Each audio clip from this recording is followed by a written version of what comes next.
Hey there, I am Trash, and we are going to shake it now.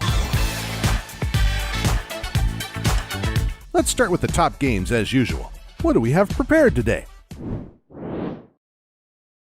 Yes, it is time for the bloodiest games. I have chopped up piles of meat, so let's get started. Every self-respecting gamer has surely played the Alien shooter at least once. Though the game is an isometric 2D arcade game released long ago in 2003, it did not lose its edge over the years. Your task is very simple. Clear dark corridors, laboratories, and storage areas out of hordes of aliens using hundreds of intricate ways. In a matter of seconds, countless crowds of opponents will turn into tons of meat and blood just covering the screen. Kawaii Killer is an incredibly fun and bright arcade game where you will need to cut cute forest animals, just like in Fruit Ninja. But every animal requires a special approach. You can smash a fox and cut a hare in half, but in order to kill a skunk without touching it so as you don't get stinky, you need to circle it with your finger to choke it off. The game is incredibly well done, cheerful, and puts you in a good mood.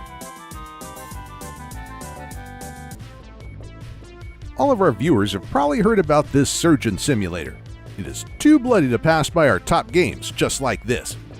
It is always so much fun to fiddle with somebody's intestines, especially if it is your first surgery and you're unable to hold everything you have close at hand. Something could be lost, and this might make you open up a chest not with a hammer, but with a pencil or a phone. Postal. Postal has always been considered to be the cruelest game of my childhood. The burning of thousands of innocent citizens, using a cat as a silencer, and other abominations made every part of the sequel easy to remember. So what you are going to do in the first part of an official port is, well, to kill. To kill lots and as cruelly as possible. Kill police officers first so they don't try to stop you from torturing peaceful citizens. Since I was a boy, I never really liked simple racing games. Always needed a good story or reason for competing on various tracks. But everything changed with the release of Carmageddon. Now every player has his own way to win. While someone's trying hard to get to the finish, the other is trying to destroy all their rivals. And somebody else likes to flatten hundreds of life forms to get an absolute victory. Heh, who could be brighter than a world you observe through a blood-red windshield?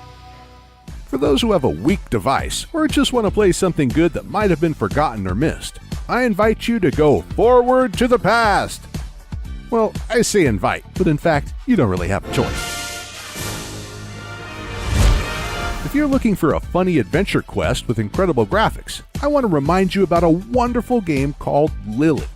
Here you visit a mysterious magic island to find the remnants of civilization there.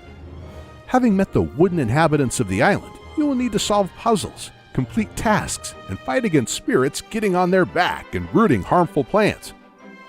During the game, you will play interesting mini-games and upgrade your hero's abilities in order to cope with harder tasks and bosses. And now, let's continue with dessert, Game of the Week. Of course, the Game of the Week is one long awaited by everyone, Shadow Blade. Shadow Blade Reload is one of the most anticipated platformers of this year, and the reason is quite clear. Nice graphics, simple gameplay, and an interesting plot. You're going to play as the last ninja of an ancient clan destroyed by ruthless enemies. You will need to avenge the death of your brothers and bring back relics of your people in order not to disappear. You will learn about new plot details through comics during the 7 chapters of the game. From the very first second, you will see that the system of controls is not difficult, and the time counter and records will make you want to play this game again and again. Besides, you can craft your own levels and compete in them too. And now let's see what will be released in Android in the nearest future. Do you remember an awesome clone of Gears of War called Shadowgun? Well, Madfinger Games has moved beyond that and has already presented a trailer for the almost finished Shadowgun Legends. You might notice that Shadowgun looks a little different. This is not a third-person game anymore, but a first-person actioner where enemies resemble an alien threat rather than mercenaries. Rumor has it that we will play as bounty hunters, just like before, while the game still offers character upgrades and customization. Just like before, the game offers network battles, this time with crafting, quests, guilds, and even joint raids. How this all turns out, we are set to know in the fourth quarter of this year. Well, to end things off, let's cheer up with an interesting trash game. Oh, it's alive! It's alive! It's alive! It's alive! Today we have a game based on an Indian movie. Please forgive me that I did not prepare by watching the Akira movie in order to learn about the hero in Akira the Game. She does not really look like a hero, though there is something heroic in this game. At first sight, we play as an office secretary fighting bruisers. At second glance, nothing changes and the shock starts to grow. And at third sight, you are playing a trashy Indian fighting game with a stupid smile on your face, having completely forgotten about Mortal Kombat.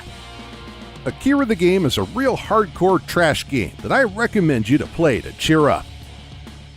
That's all for today. Share this video with your friends, download games from our site for free, and don't forget to subscribe to our channel.